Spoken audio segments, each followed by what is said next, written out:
almost the afternoon now, so I'm just going down to the beach to go to the ATM machine down there.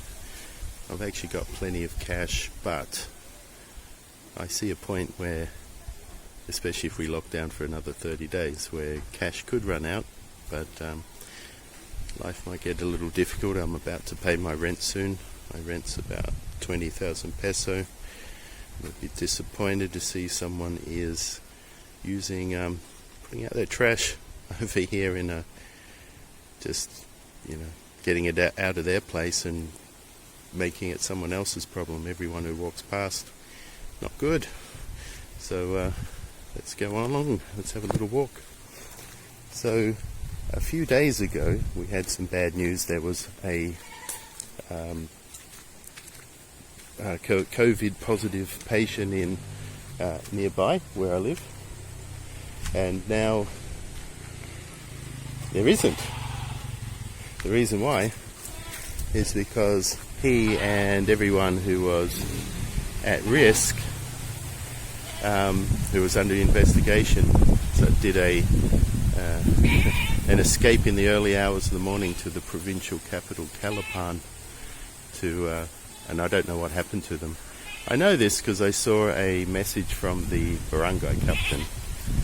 Barangay is kind of roughly means village, and captain, of course, the village chief. So the barangay captain had posted a rather passionate message on a Facebook group for Porto Galera, saying that he had nothing to do with it, and it was a despicable act to basically leave quarantine without authority and move to Calapan. And he was quite unusually florid in his language for Filipinos, who are very, very polite and rarely swear, at least in English, or rarely use strong language, from what I've seen, apart from our illustrious leader, Mr. Duterte, who takes the cake in that regard. But now, a lot of people, I just saw a message, let's segue on from that.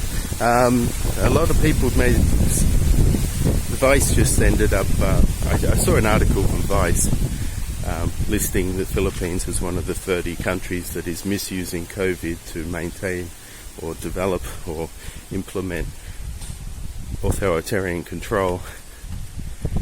I was a bit amazed to see Philippines in that list, because it's the only free country in Southeast Asia. But apart from a few journalists getting bumped off, who knows why that's happening? But it's not done through, it's extradition. Whenever anything like that happens, it is extrajudicial. It's not actually officially government action. It's not good, but they're not actually,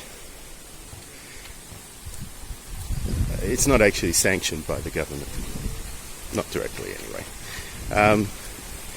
Anyway, so they listed as one of their, I guess, arguments for for this rather dire outlook is that Duterte's recent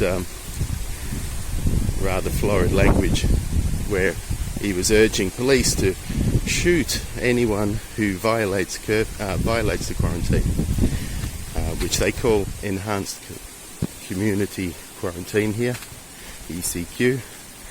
Basically a nice way to say lockdown. Now, you got to look at it in context. I'm not defending what he said. It was kind of a bit of an outrageous thing to say, but he often says these things, and I don't think he actually means it.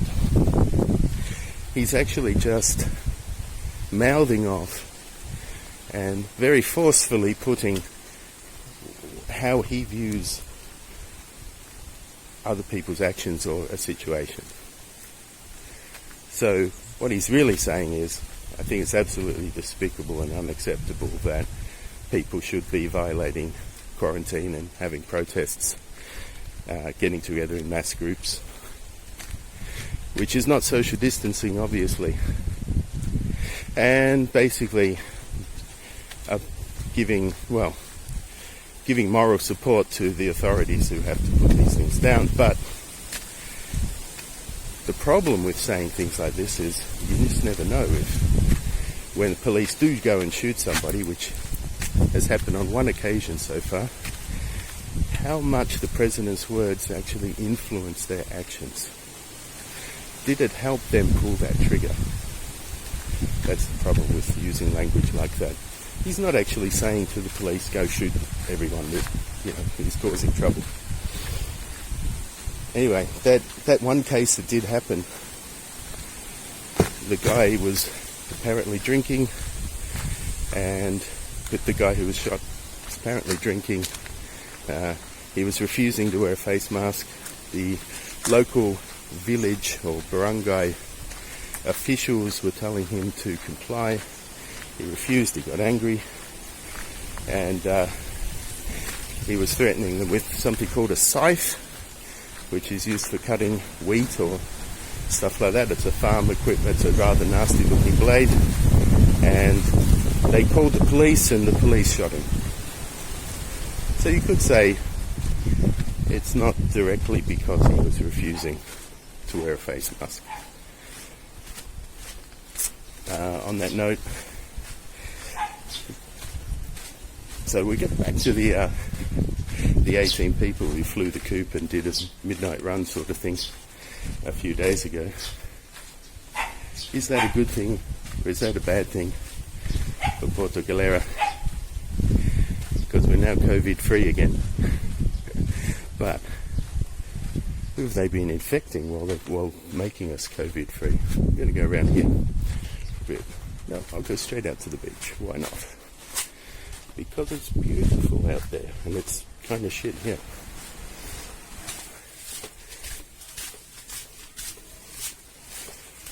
Look at that.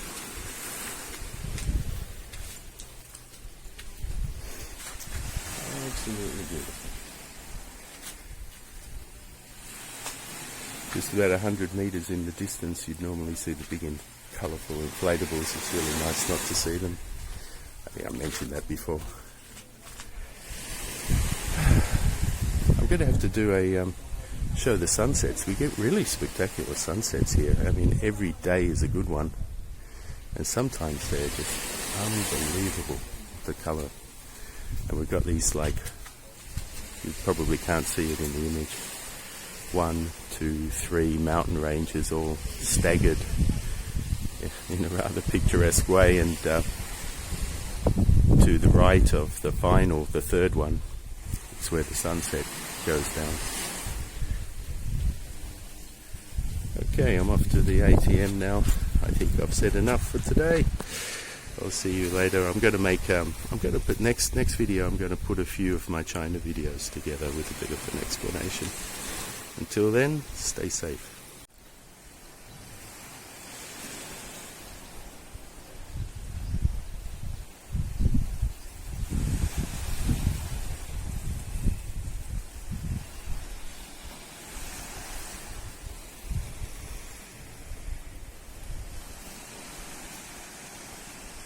On a side note, mission successful, and I've been really surprised that the banks, the ATMs have been really, really reliable, far more reliable during this quarantine period than they normally are.